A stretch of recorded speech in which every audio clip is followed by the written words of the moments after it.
Hello and welcome everyone to Cafe. I'm Carissa Clark. And I'm Clarence Reynolds. It is great to be back with you to share all of the fun and exciting events happening this week.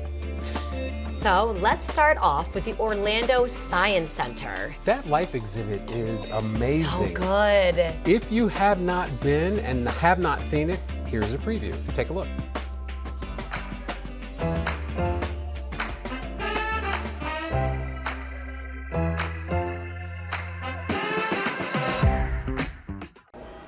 This is the Life exhibit at the Orlando Science Center. It is the largest and most comprehensive exhibit that they have ever attempted, and it tells the story of our planet through the animals who inhabit it in 3 different ecosystems. And to tell us more about the animal story is Jenny Bowles, who is the animal care manager here at the Orlando Science Center. And we are here now in the swamp. Of course, we're in Florida, so we know what goes with the swamp. We've got alligators, we've got turtles. Tell us what people can expect here in the swamp. Yeah, so the Life exhibit has 3 separate areas. We have the swamp, the ocean, and the rainforest, but the really great part about the swamp is it allows you to get closer to the wildlife that's in your own backyard here in Florida that is there, but you might not be completely aware of. Learning more about them and what role we play in making sure that they're taken care of in our backyards. So in the swamp, we've got, the superstars. You got to have some alligators and turtles. Yes. What else can people see here in the swamp, which is very unique? Yes, yeah, absolutely. So we have 5 gators that are in our gator pool here. We also have 5 different species of aquatic turtles, including one very large snapping turtle, red-eared sliders, yellow-bellied sliders, all cohabitating together so that you can see how they would work together in an actual environment out in the wild. Yeah, I noticed earlier I saw an alligator under the heat lamp on top of a turtle. Yes. I've never seen that before, but that's what you're going to see here. They stack, they share food, definitely moving around exactly like they would in the wild is exactly what you're going to experience here. And we make sure that all of their needs are provided. You're seeing their heat lamps, their UV lamps, because they're obviously not getting that direct sunlight in here like they would outside. Yeah. So everything's provided and you get to see how they would normally behave. You've done a great job. And then the squirrels, we experience squirrels in different ways here in Florida. Correct. But you have something very unique and special with that exhibit. We do. So we have 2 squirrels that are over here. The squirrels are actually the only animal here that are not native to Florida. They are native to islands that are off the coast of China. They are called Prevost squirrels. But we have an entire system that runs above your head. So those squirrels can be running around. You can see how quick they are. You can see the way that they move. You can watch out for other things that they do. But it's a really interactive exhibit. It's a lot of fun to see how they move through things. And then around the corner from the squirrels, we also have the very mysterious owls. Burrowing owls, yep, another animal that you can find in your backyard, but they're one of the most fascinating animals to me because you can find them in super cold temperatures. They can thrive in really hot temperatures. So they do perfectly all over Florida, but they actually do burrow into the ground and they live here in like the grassy land areas of Florida. Yes, we have 2 of them over there. That's fascinating. Yeah. And you normally can't get up close like that with owls. So that's you really cannot, cool. No. So those are animals that are really reclusive. They keep to themselves. So to be able to see them and then get that close to them and how they work, it's pretty fascinating. Awesome. Yeah. So why don't we go get up close with some more creatures in the oceans? We're going to go to the ocean now. We are now here in the ocean, and I love the fact, Jenny, that when you walk into this exhibit, you start to become transported with the music and the lights, and then you're here in front of this gigantic tank. It's very immersive. You literally walk downwards on a ramp, and then you end up in front of our large shark tank here with all of these beautiful fish that you can find in the oceans around the Florida area. You go around the corner and we have a coral tank that's at a level for kids so they can see it. You can get down on the level with your children. We also have a touch tank with all of our aquatic inverts that people can actually get in there and be completely involved in getting to know how they feel and how they move when you're interacting with them. So I saw one of the sharks in here. Yes. You're actually going to be able to have people like in the zoo. You can actually get inside of here and teach and talk to students about it. Correct, yeah. Our intention is that when we have to do all of our husbandry for the tank, we will be snorkeling inside the tank. Our team will be trained to do that. We'll do shark feeds from the upper platform up here so that we can do programming and talk to people about the sharks and about our reefs and our oceans that are around the state of Florida. So we'll have a lot of keeper interactions when we're in here. I also love that You are learning about the ocean when Yes. you're in here, and you're learning not just the names of some of these fish and the species, you're learning about the importance of the coral reefs. You're learning about some ways that you, as just a human in this world, can get along with the sea creatures. Yeah, we really have very thoughtful signage that's all over the exhibit that people can read and learn about. This is another beautiful environment that we're lucky enough here in Florida to exhibit. We're surrounded by the ocean, so it's another thing that we learn about how we impact it, how we benefit from it, and how those things combine together, how we work together to make that all, coexist. So The touch tank has to be one of your more popular For sure. exhibits, and people can really get up close. I see a lobster in there, Yep. a sea cucumber, correct, crabs. yep, starfish, yeah, a bunch of different types of inverts. The reality is there is studies that have been done on the fact that somebody can go to a zoo and they can see these beautiful exotic animals, but if they're far away from them, they get it, they think it's wonderful, but the second they're able to touch something, the second they can interact with it, it takes that appreciation, that connection to a completely different level, and we're able to provide that here in our ocean, so it's really wonderful. That's what's so beautiful about the Life exhibit, is being able to get up close and Absolutely. experience it. All right, so I love the ocean so much. It's such a calming Zen place, but we still have one final place, the rainforest. Correct. So let's head over to Sounds the good. rainforest. Okay. We are now here at last in the rainforest, and you can feel that we are in the rainforest. You sure can. And that's the beautiful thing, just like Yeah. the ocean, you feel like you're immersed. Absolutely. This is quite a special place. It is. It offers you a little bit something different than the other two environments. Those environments you can find in your backyard. You can go to the ocean. You can go to the swamps here in Florida.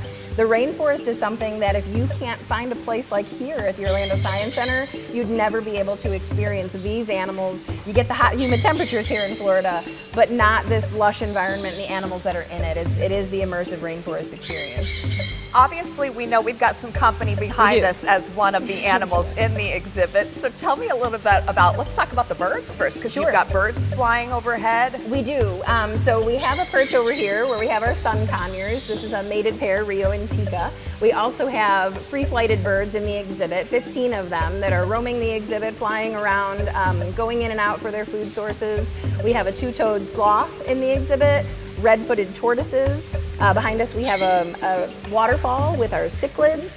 So a whole bunch of different species that you can come in, and they are moving around you completely, no barriers between you and them. That is what's really cool, is when you walk in here, first of all, the fact that it is so high and you can hear the birds, Yep. you can hear the sounds of the waterfall, you feel Yeah. the humidity. You guys have done a great job Thank you. of making people feel as though they are in the rainforest. For sure, yeah, it's a wonderful thing to experience and to see all the animals, and again, our interactions with them, and to be able to sit in here and feel like you're a part of this wonderful environment. It's something you won't get to experience in many other places. So the sloth, I know, is one of the stars of the exhibit. They're a very and popular animal, yes, yeah. And for us in general, everybody has a love for Miss Izzy. She does, for the most part, what sloths do. They are nocturnal animals, so she sleeps during the day, gets a little active at times if she's looking for some food or a new place that she wants to sleep in the exhibit. But for the most part, sleeping in her hammock is what she does, and then she's active at night.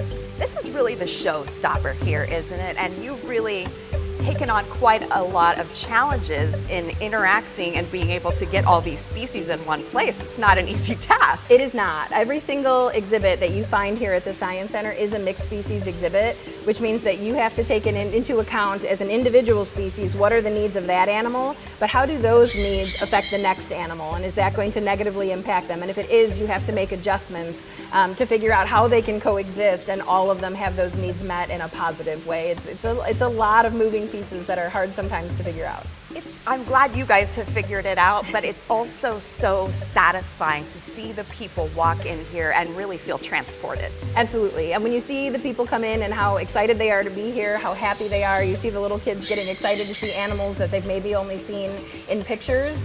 It's something that we've been working for a really long time, and to see it all come together, it's incredibly rewarding. We're very, very proud of it.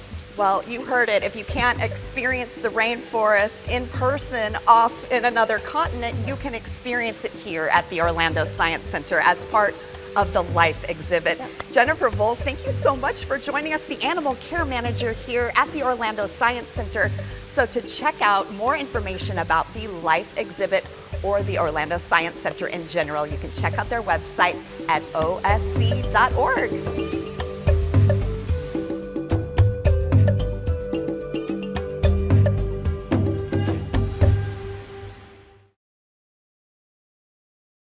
I know that costs a lot of money, but it is worth every penny. It absolutely is. Wow. I know, it is beautiful. Wow. I know, totally worth going to. Yeah, so go visit. Absolutely. Don't miss your last chance to experience Americans and the Holocaust exhibit at Winter Park Library ending September 2nd. This powerful exhibit explores the U.S. response to the Holocaust throughout rare historical materials and personal stories. Featuring never-before-seen documents and artifacts, this moving display challenges visitors to examine America's role during one of history's darkest chapters. It's a rare opportunity to reflect on history and its lessons. For details, visit winterparklibrary.org. Orlando Sings presents Choral Singing in America, Nurturing the Country's Soul on September 4th at All Saints Episcopal Church in Winter Park. This concert celebrates the rich tradition of choral music in the United States, bringing together voices across the region from spirituals to contemporary compositions. This musical journey traces the evolution of American choral traditions that have shaped our cultural identity. The music begins at 7:30 p.m. and for tickets and information, visit orlandosings.org. The Albin Plastic Museum and Sculpture Gardens is hosting Fired Up, the Art of Porcelain Painting from September 4th through the 7th. This exhibition showcases the delicate beauty and intricate techniques of porcelain artists. Witness the transformation of plain white porcelain into stunning masterpieces through the ancient art of hand painting, where each brushstroke tells a story of patience and precision. Explore the gardens and discover a world of color and craft. Learn more at palacic.org. Hungry for history? Well, join the Orange County Regional History Center for its Lunch and Learn, Colonial Plaza and the Era of Malls. Oh my God, I want to go to that so bad. On September 5th at noon, this fascinating talk delves into the golden age of shopping malls and their impact on our community. Discover how Colonial Plaza became the social hub of Orlando in the 1950s and 60s, where families gathered not just to shop, but to see and be seen in the air-conditioned comfort of America's newest retail revolution. You'll find details at thehistorycenter.org.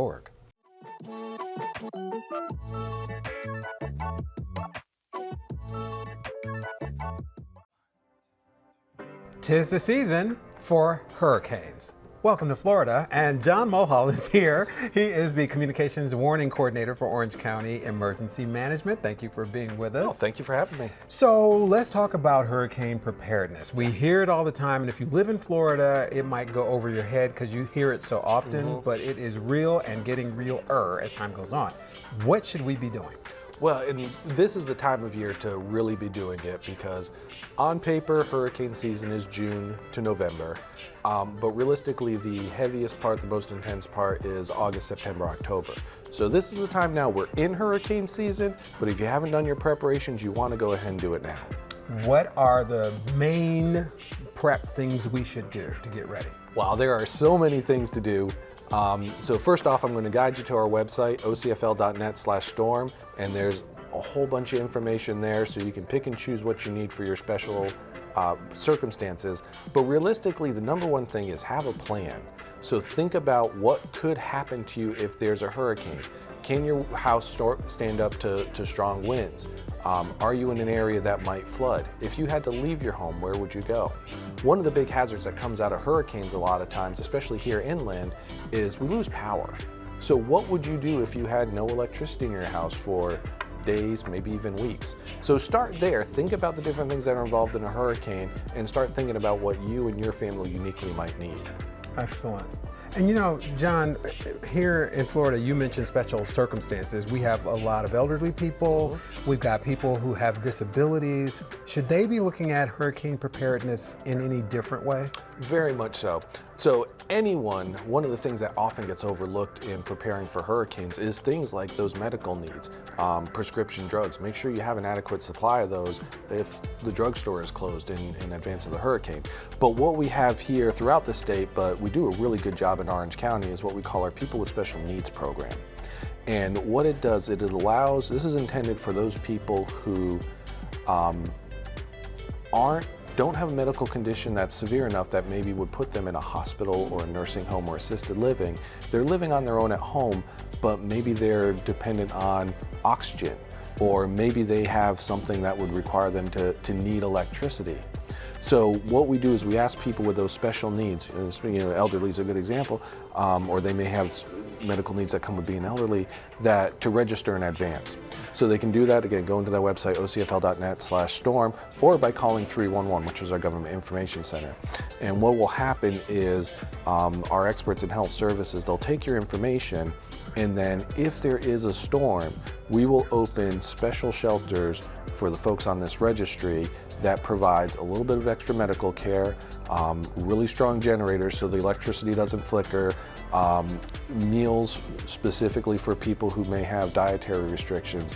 And this is designed to be a safe place that if your home isn't secure to go to. And then after the storm, we'll send a team out to check, make sure everything's okay at your home before we send you there. That's excellent. You know, one of the other important components to hurricane preparedness is having a clear channel of information that you can get information of what's going on. Because one of the beautiful things about hurricane season and hurricanes in general is that they move kind of slowly. But you need to know and be prepared for directional shifts and things like that. Other than getting it from the website, where else in Orange County can we get information about what's happening, real-time information? Well, you're speaking my language as the communications warning person. We have two programs. One is called ocalert.net, and that's a text and email program where either the National Weather Service or us in the Office of Emergency Management send information that's relevant to you directly to you. So you go to that website, OCFL or ocalert.net. You but also can link to it through the county webpage, and you give us your information, a cell phone number that we can text to, an email address. All the information is kept confidential. It is exempt from public records, so you're not going to get spammed. But then the key thing to that is we also let you put in locations. So whether it's your home, whether it's your kid's school, whether it's where your elderly parents live. So if there is an emergency affecting that area, you'll get a notification. If you're somewhere else, it won't bother you. And again, that's great because not only does that deal with hurricanes, but if there's a hazardous materials leak, if there's a dangerous suspect in the area, we can get that information to you. On the flip side, it's modern times, we also have a smartphone app, and that's called OCFL Alert, and you can get that free of charge, either the Apple or Android stores, and all that same information goes there, plus information about the activities of Orange County Fire Rescue, real-time map of where their calls are, and a message board where we can put up things like shelter locations, sandbag locations, and all that relevant information that you may need in an emergency, all in one spot. And that alert system, just as an FYI, is for everything. So you're getting where lakes, a specific lake, not safe to swim in. You're getting all, because of course I get mine, and it comes to your text and email, so you can select how you want to get it, and it makes it really easy. One of the other important things about having a preparedness for this time of the year is small children, the other end of that spectrum. Is there anything for people who have babies, who are, maybe toddlers and they're not walking or walking fast or whatever the case may be? In anything you do, like I say, you think about those special things. And one thing that's always important to think about is oftentimes in advance of a hurricane, we have to close schools. So already now start thinking about those child care plans that, let's say your job hasn't shut down, but your kid's school has, where those child care options are. If you do find yourself in a situation where you have to leave your home, whether it's to go to a hotel, whether to stay with family members that might be out of a flood zone, or in one of our shelters, really think about things like the coloring books, things to keep those kids entertained and out of your hair. And then of course, if they have special dietary needs, if they have special medicines they need, make sure you stock up with that in advance. So if you live in Orange County, you really need to go to that website. Give us the website again so that we can get information. You need to just go make sure you are familiar with what's there. You may need it. And so what's the website? It's ocfl.net/storm. And like I said, there's tabs there to sign up for that Public People with Special Needs, or PSN, we sometimes call it, registry. There's some videos on how to prepare a hurricane kit, some information, videos on how to safely operate a generator, how to tarp a roof. So again, it's that one-stop shop. I mean, I could go for hours here about all the different scenarios, but if someone lives in an apartment, maybe they're not thinking about having to board up windows, whereas if you live in a home, you do. If you live in a low-lying area, you might have to think about flooding, whereas if you live on a higher area, you don't. So there's everyone's hurricane experience is going to be different. That's why I like, steer you there, get the information you need. John, thank you very much for being thank you. with us and for the information. We really need it. Thank you. Grab your fedora and whip for movie night at Lou Gardens featuring Indiana Jones and the Last Crusade on September 5th.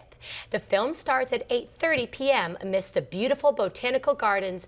Imagine watching Indy's adventures unfold under a canopy of stars, surrounded by the fragrant blooms and towering trees that make Lou Gardens a magical outdoor theater. Bring a blanket, snacks, and enjoy the adventure under the stars. For tickets, visit lougardens.org. Fishing fans, cast your line at Fish for Fun at Blanchard Park on September 6th from 8 a.m. till noon. This family-friendly event is a great way to enjoy the outdoors and maybe reel in a big one. Whether you're a seasoned angler or holding a fishing rod for the first time, volunteers will be on hand to help you bait hooks and untangle lines and celebrate every catch, big or small. For more information, check out orangecountyparks.net. And wrap up your weekend with Wisdom of Words at the Orlando Museum of Art on September 6th. This inspiring event celebrates the power of language and the art of storytelling. Poets, authors, and spoken word artists will transform the museum's galleries into a literary sanctuary where words come alive against the backdrop of stunning visual art. For details, visit omart.org.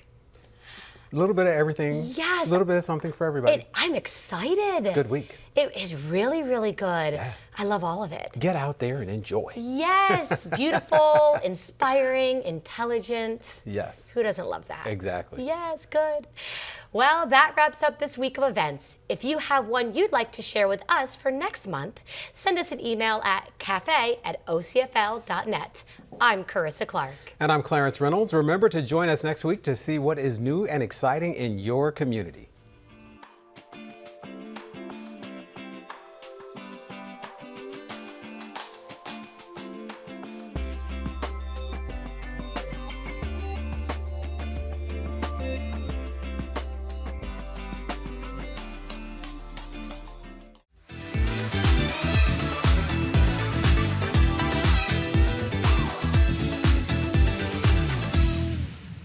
Hello and welcome to Taste of the Town. I'm Carissa Clark.